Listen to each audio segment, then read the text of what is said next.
Psyche, isinalin sa Ingles ni Edith Hamilton at isinalin sa Filipino ni Vilma C. Ambat. Noong unang panahon, may hari na may tatlong magagandang anak na babae. Ang pinakamaganda sa tatlo ang bunsong si Psyche. Labis siyang hinahangaan at sinasamba ng kalalakihan. Sinasabi nilang kahit si Venus, ang diyosa ng kagandahan, ay hindi makapapantay sa ganda nito. Nalimot na rin ang kalalakihan na magbigay ng alay at mag-uwi sa diyosa. Gayun din, ang kanyang templo ay wala ng mga alay, naging marumi at unti-unti nang nasisira. Lahat ng papurit karangalang dapat sa kanya ay napunta na lahat sa isang mortal. Nagalit si Venus at inutusan niya si Cupid, ang kanyang anak, upang paibigin si Psyche sa isang nakatatakot na nilalang. Hindi na niya naisip ang maaaring naidulot ng kagandahan ng dalaga sa kanyang anak. Agad tumalima si Cupid at hinanap ang nasabing babae. Umibig siya kay Psyche nang masilayan niya ang kagandahan ng dalaga. Tila ba napala niya ang kanyang sariling puso. Nang makauwi si Cupid, inilihim niya sa kanyang ina ang nangyari. Labis namang nagtiwala at hindi na rin nito inisisa ang anak. Nananabik ang diyosa sa kagandahan at kahihinatnan ng buhay ni Psyche. Gayunman, hindi naganap ang inaasahan ni Venus. Hindi umibig si Psyche sa isang nakatatakot na nilalang o kahit kanino. Ang isa pang nakapagtataka ay walang umiibig sa kanya. Kontento nang mapagmasdan at sambahin siya ng mga lalaki. Subalit, hindi ang ibigin siya.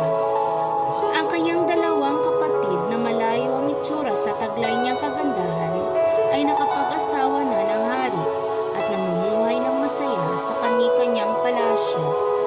Naging malungkot si Psyche sa kanyang pag-iisa. Tila walang nais magmahal sa kanya. Nabahala ang magulang ni Psyche. Naglakbay ang haring ama ni Psyche upang humingi ng tulong kay Apollo. Hiniling niyang payuhan siya ni Apollo kung paano makahanap ng mabuting lalaking iibig sa kanyang anak. Lingid sa kaalaman ng hari, naunang humingi ng tulong si Cupid kay Apollo. Sinabi niya ang kanyang sitwasyon at nagmakaawang tulungan siya. Kaya sinabi ni Apollo sa hari na makapapangasawa si Psyche ng isang nakatatakot na nilalang. Pinayuhan niya ang hari na bihisan ng pamburol si Psyche. Dalhin siya sa tuktok ng bundok at iwan ng mag-isa. Doon ay susundiin siya ng kanyang mapapangasawa na isang halimaw, isang ahas na may pakpak.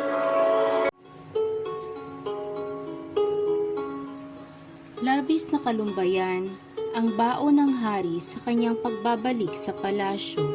Subalit, agad pa rin siyang tumalima sa payo ni Apollo. Ipinag-utos niyang bihisan si Psyche ng pinakamaganda niyang damit. Pagkatapos mabihisan si Psyche, ipinabuhat ng hari ang anak na parang ihahatid sa kanyang libingan papunta sa tuktok ng bundok. Habang naglalakbay sila, nagluluksa ang lahat sa maaaring mangyari kay Psyche. Sa kabila naman ng mabigat na sitwasyon, buong tapang na hinarap ng dalaga ang kanyang kapalaran. Dapat noon pa ay iniyakan na ninyo ako. Ang taglay kong kagandahan, ang sanhi ng panibuko ng langit. Sumbat niya sa kanyang ama. Pagkatapos nito, ay pinaalis na ni Psyche ang kanyang mga kasama at sinabing masaya niyang haharapin ang kanyang katapusan.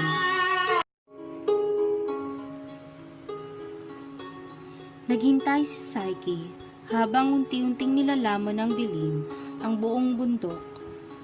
Takot na takot siya sapagkat hindi niya alam kung ano naghihintay sa kanya.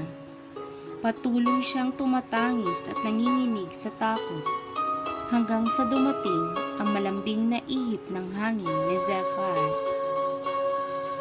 Inilipad siya nito at inilapag sa isang damuhang parang kasing lambot ng kama at pinakahalimuyak na mababangong bulaklak.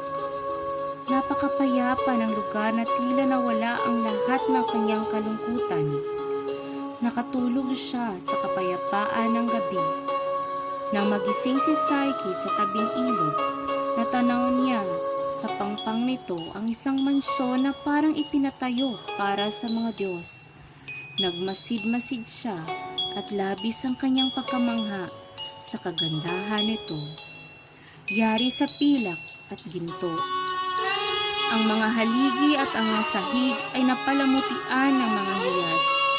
Nag-ahalinlangan siyang buksan ang pinto, subalit may tinig na nangungusap sa kanya.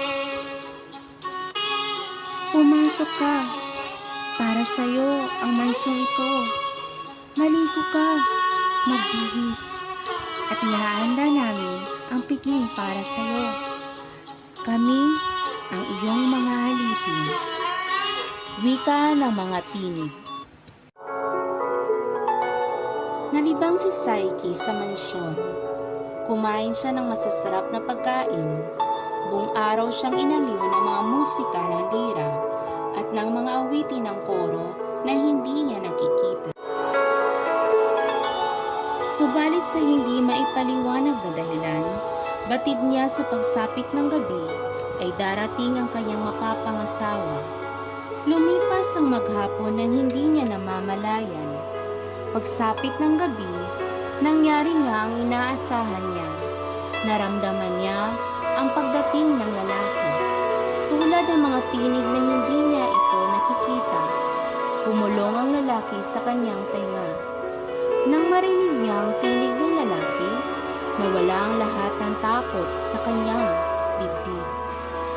Sa kanyang paniniwala, hindi halimaw ang lalaki, kundi isang mangingibig at asawang matagal na niyang hinihintay.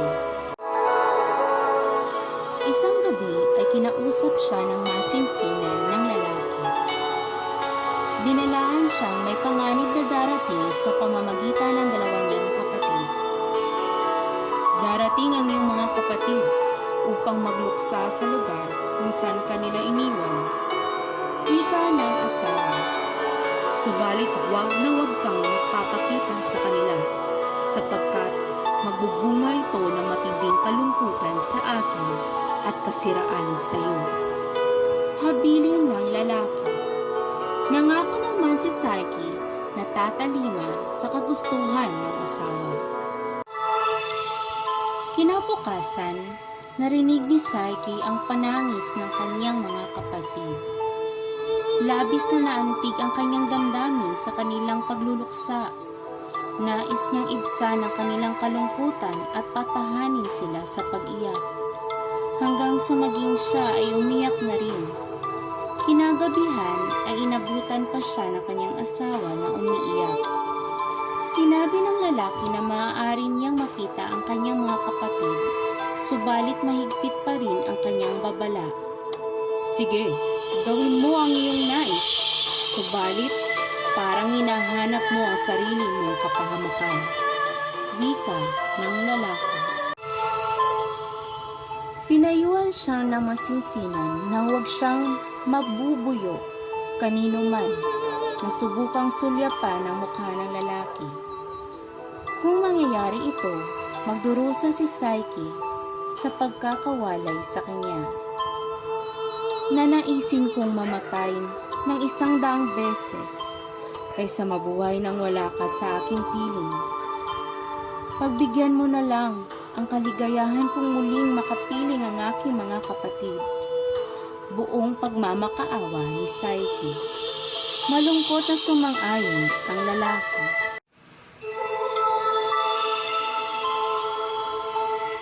Kinaumagahan, inihatid ng ihip ng hangin ni Zephyr ang dalawang kapatid ni Psyche. Hindi magkamayaw sa iyakan at yakapan ang magkakapatid. Walang mapagsidlan ang nag-uumapaw nilang kaligayahan. Nang pumasok na sila sa mansyon, labis na pagkamangha ang naramdaman ng magkapatid. Sila'y nakatira sa palasyo, subalit walang kasing ganda ang mansyon na ito. Nag-usisa sila kung sino ang napangasawa ni Psyche. Tulad ng kanyang ipinangako, inilihim ni Psyche ang tunay na pagkatao ng asawa. Nang matapos na ang pagdalaw ng kanyang mga kapatid, dumakot si Psyche ng mga ginto at hiyas upang ibigay sa kanyang mga kapatid. Ipinahatid niyang muli ang mga kapatid kay Zephyr. Labis na pangingimbulok ang naramdaman ng mga ate ni Psyche sa kanya. Ang kanilang kayamanan ay hindi maihahambing sa kayamanang kanilang nakita sa tahanan ni Psyche. Binalot ng labis na inggit ang kanilang puso na humantong sa pagpaplano nila na ikapapahamak ng kanilang bunsong kapatid. Nung gabi rin yun, muling kinausap ng lalaki si Psyche. Nagmakaawa siyang huwag na muling patuloyin sa kanilang tahanan ang kanyang mga kapatid. Tandaan mo, hindi mo na ako makikitang muli kapag binali mo ang iyong pangako. Masiding paalaala ng kanyang asawa. Bawal na kitang makita, pati ba naman ang mga mahal kong kapatid? Pagmamaktol na sumbat ni Psyche. Muling pinagbigyan ng lalaki ang asawa na makita ang kanyang mga kapatid. Kinabukasan, muling dumalaw ang dalawang kapatid na may nabuo ng malagim na balak sa kanilang bunsong kapatid. Nag-usisa sila ng nag-usisa hanggang malito na si Psyche sa kanyang mga pagsisinungaling. Napilitan siyang sabihin ng katotohanang bawal niyang makita ang mukha ng kanyang asawa at hindi niya alam ang anyo nito. Ikinumpisal ng magkapatid na alam nila noon pa na ang asawa ni Psyche ay isang halimaw batay sa sinabi ng orakulo ni Apollo. Nagsisisi sila kung bakit nila ito inilihim kay Psyche. Binuyo nila si Psyche na dapat na niyang malaman ang katotohanan bago mahuli ang lahat. Mabait lamang daw ang kanyang asawa ngayon, subalit darating ang araw na siya ay kakainin nito. Takot ang nangingibabaw sa puso ni Psyche sa halip na pagmamahal. Ngayon lamang nila napagtagni-tagni ang katanungan sa kanyang isip. Kaya pala pinagbabawalan siyang makita ang itsura ng kanyang asawa sapagkat halimaw ito. At kung hindi man ito halimaw, bakit ito ay hindi nagpapakita sa liwanag? Magkahalong takot at pagkalito ang naramdaman ni Psyche. Humingi siya ng payo sa kanyang kapatid. Isinagawa na ang nakatatandang mga kapatid ang masama nilang balak. Pinayuhan nila si Psyche na magtago ng punyal at lampara sa kanyang silid. Kapag natulog na ang kanyang asawa, sindihan niya ang lampara at buong tapang niyang itinarak ang punyal sa dibdib ng asawa. Humingi lamang daw si Psyche ng tulong at nasa di kalayuan lamang ang dalawa. Kapag napatay na ni Psyche ang asawa, sasamahan siya ng kanyang mga kapatid sa pagtakas. Iniwan nila si Psyche na litong-lito. Mahal na mahal niya ang kanyang asawa, subalit paano kung halimaw nga ito? Nabuo ang isang desisyon sa kanya. Kailangan niyang makita ang itsura ng kanyang asawa. Sa wakas, nang mahimbing na natutulog ang lalaki, patiyad na naglakad si Psyche patungo sa pinaglagyan niya ng punyal at lampara. Kinuha niya ang mga ito. Sinindihan niya ang lampara. Dahan-dahan siyang lumapit sa kanyang asawa. Laking ginhawa at kaligayahan ang napuumapaw sa kanyang puso nang masilayan niya sa unang pagkakataon ang itsura ng kanyang asawa. Hindi halimaw ang kanyang nakita, kundi pinakagwapong nilalang sa mundo. Nang madapuan ng liwanag ang kagandahan ng lalaki, ay tila ba mas lalong tumingkad ang liwanag ng lampara. Sa labis na kahihiyan at kawalan ng pagtitiwala, lumuhod siya at binalak na saksakin ang sarili. Nang akmanan niyang itatarak ang punyal sa kanyang dibdib, nanginig ang kanyang kamay at nahulog ang punyal. Ang panginginig ng kamay ay kapwa na ligtas at nagtaksila sa kanya. Sa pagnanais niyang pagmasdan pa kagwapuhan ng kanyang asawa, inilapit niya ang lampara at natuluan ng mainit na langis ang balikat nito. Nagising ang lalaki at natuklasan ang kanyang pagtataksil. Lumisan ang lalaki nang hindi nagsasalita. Sinundan ni Psyche ang asawa, subalit paglabas niya, hindi na niya nakita ang lalaki. Narinig na lamang niya ang tinig ng asawa. Ipinaliwanag nito kung sino siyang talaga. Hindi mabubuhay ang pag-ibig kung walang tiwala. Wika niya bago tuluyang lumipad papalayo. Si Cupid, ang Diyos ng pag-ibig, ang naisip ni Psyche. Siya ang asawa ko.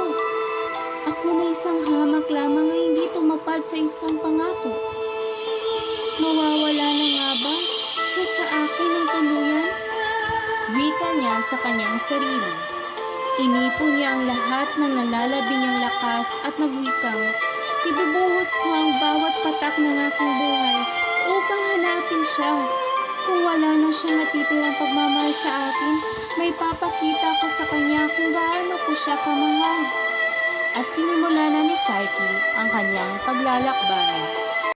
Sa kabilang banda, umuwi si Cupid sa kanyang ina upang pagalingin ang kanyang sugat.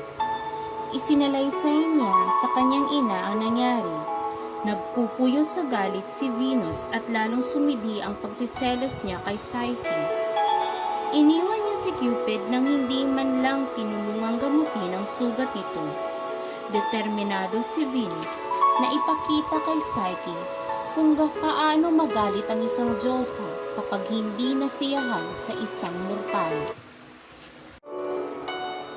Patuloy na naglakbay si Psyche at pinipilit na makuha ang panig ng mga Diyos.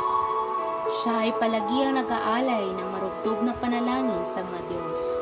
Subalit wala sa kanila ang nais maging kaaway si Venus. Nararamdaman ni Psyche na wala siyang pag-asa sa lupa o sa langit man. Kaya minabuti niyang magtungo sa kaharian ni Venus at ialay ang kanyang sarili na maging isang alipin. Sa ganitong paraan ay umaasa siyang lalambot din ang puso ni Venus at huhupa rin ng kanyang galit. Nagbabakasakali rin siyang naroon sa kanyang ina si Cupid. Sinimulan na niya ang paglalakbay. Nang dumating si Psyche sa palasyo ni Venus, humalakhak ng malakas ang diyosa. Pakutyan ng tinanong si Psyche, "Napunta ka ba rito upang maghanap ng mapapangasawa? Tiyak kong ang dati mong asawa ay wala nang pakialam sa'yo, sapagkat muntik na siyang mamatay dahil sa natamong sugat.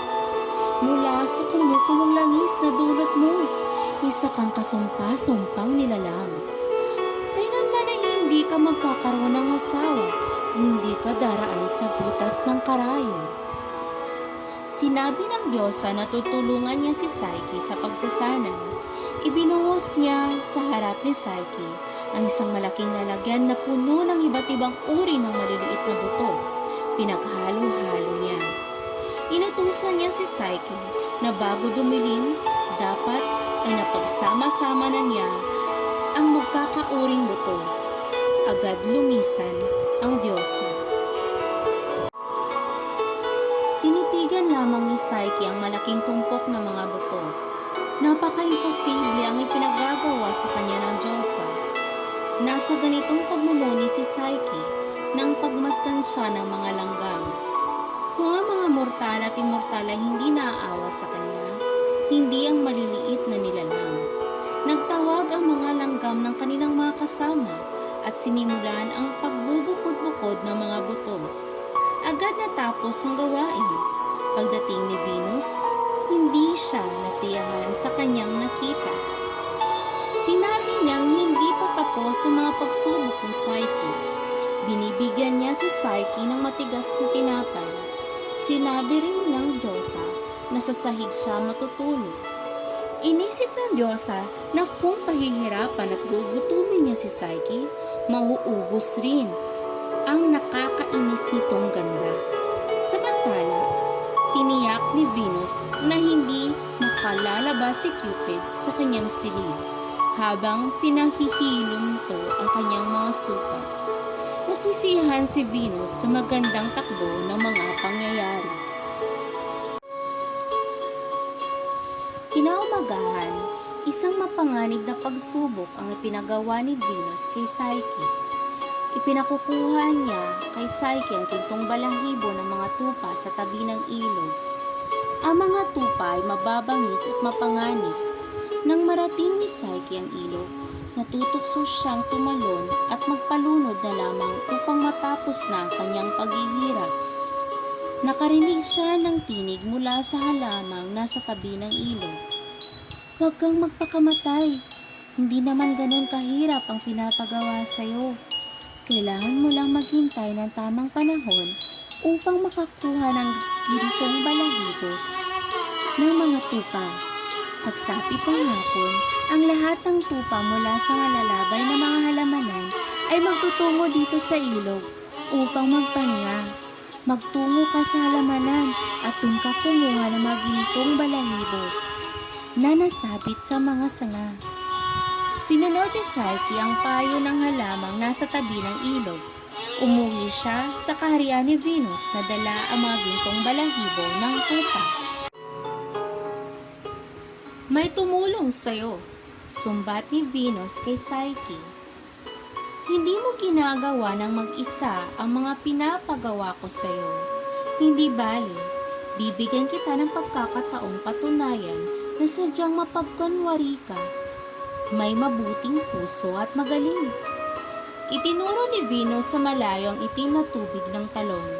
Binigyan niya si Psyche ng prasko at pupunuin ito ng maitim na tubig. Nagtungo si Psyche sa ilog ng Styx. Nakita niyang malalim ang bangin at mabato. Tanging may pakpak lamang ang maaaring makapag-igib ng tubig.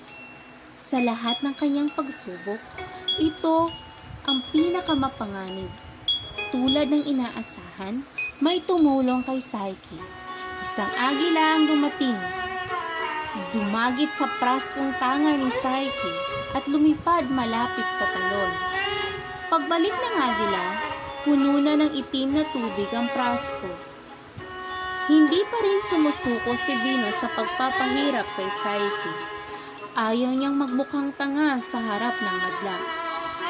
Ipinagpatuloy niya ang pagpapahirap sa kawawang mortal. Binigyan niya ng isang kahon ng paglalagyan niya ng kagandahang kukunin ni Psyche mula kay Proserpine, ang reyna sa ilalim ng lupa. Inutos ni Venus na sabihin ni Psyche na kailangan niya ito sapagkat napagod siya sa pag-aalaga ng kanyang anak na may sakit. Katulad ng mga nauna, agad tumalima si Psyche. Dala ang kahon, tinalunton niya ang daan papunta sa kaharian ni Hades. Tinulungan siya ng isang tore na nagbigay sa kanya ng detalyadong hakbang patungo sa kaharian sa ilalim ng lupa. Una, kailangan niyang pumasok sa isang butas na lagusan patungo sa ilalim ng lupa sa tabi ng ilog ng kamatayan. Kailangan niyang sumakay sa isang bangkang ang bangkero ay si Charon. Kailangan niyang bayaran si Charon ng pera upang siya ay makatawid. Makikita na niya ang lansangan patungo sa palasyo. Sa pintuan ng palasyo, may nagbabantay na isang asong 3 ulo. Kapag binigyan ng pagkain ng aso, ito ay magiging maamo at papayag ng makapapasok sa palasyo. Nagawa lahat ni Psyche ang ipinaliwanag ng Tore. Pinaunlakan din ni Proserpine ang kahilingan ni Venus. Agad nakabalik si Psyche nang mas mabilis pa kaysa sa kanyang pagbaba. Gayunman, nasubok muli ang karupukan ni Psyche sa paghahangad niya ng karagdagang kagandahan upang umibig muli si Cupid sa kanya. Natukso siyang kumuha ng kaunting ganda sa loob ng kahon. Nang buksan niya ito, tila walang laman, subalit nakadama siya ng matinding panghihina at agad na nakatulog. Sa panahong ito ay magaling na si Cupid. Sabik na siyang makita ang kanyang asawa, subalit ibinilanggo siya ng kanyang ina. Mahirap bihagin ang pagmamahal, kaya humanap si Cupid ng paraan upang makatakas. Nakita niyang bukas sa bintana at doon siya nakatakas. Nahanap niya agad si Psyche malapit sa palasyo. Agad niyang pinawi ang pagtulog ng asawa at agad isinilid ang gayuma sa kahon. Bahagya niyang tinusok ng kanyang busog si Psyche upang magising. Pinagalitan niyang muli ang kanyang asawa dahil sa pagiging mausisa nito na humantong muli sa kanyang kapahamakan.